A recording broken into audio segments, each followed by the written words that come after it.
И сәлеметсіз достар. Всем здравствуйте. Это канал Татарский вперед.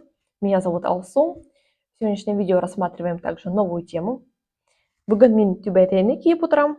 Сегодня я надела тюбетейку. Бұл менің бабамның тюбетейі. Это тюбетейка моего дедушки. Я знаю, что он очень много носил ее и даже молился в ней.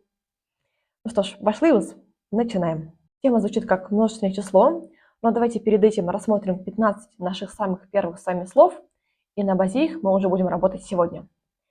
Кеше – человек, эни – мама, эти – папа, эби – бабушка, бабай – дедушка. Делаю небольшую паузу, потому что кто-то может сказать: Алсу, но у нас в деревне мама говорят эней, или даже она, или кто-то говорит энкей. Люди, которые живут в сторону Башкирии, башкирские регионы, могут сказать, что бабушка звучит как деуэни, ненейка, картеника, зураника. Друзья, это все вариации одного и того же. Если рассматривать как раз-таки наш классический казанский центральный язык, то эти слова звучат чаще как эни, эти, эби, бабай. Другие вариации возможны, но мы рассматриваем для легкости обучения именно их. Бала – ребенок, гаиле – семья, урман – лес, урам – улица, песи – кошка, йорт или эй – это дом, стель – стол, урандык – стул, малый мальчик, кыз – это девочка или девушка. Ну что ж, сама тема заключается в том, что нам необходимо к этим словам добавлять окончание.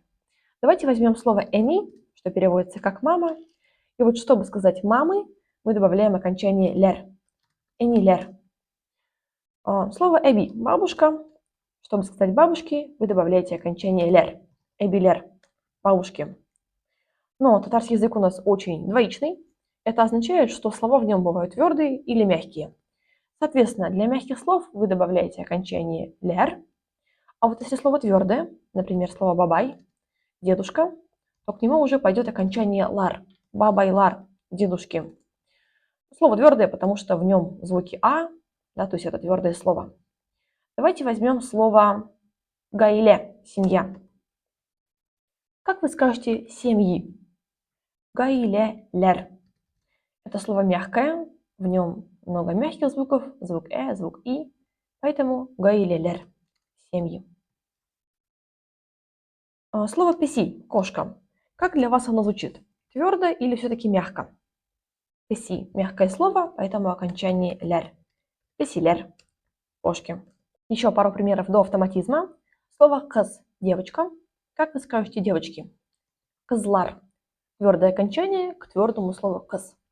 А вот слово эстель, в нем мягкий звук и мягкий звук поэтому слово эстеллер будет означать столы. И также в продолжении данной темы, работая с окончаниями лар или лер, давайте рассмотрим момент, что если слово закончилось на букву н или татарскую н, то вы добавляете окончание нар или нер. В теории это называется сонорные звуки.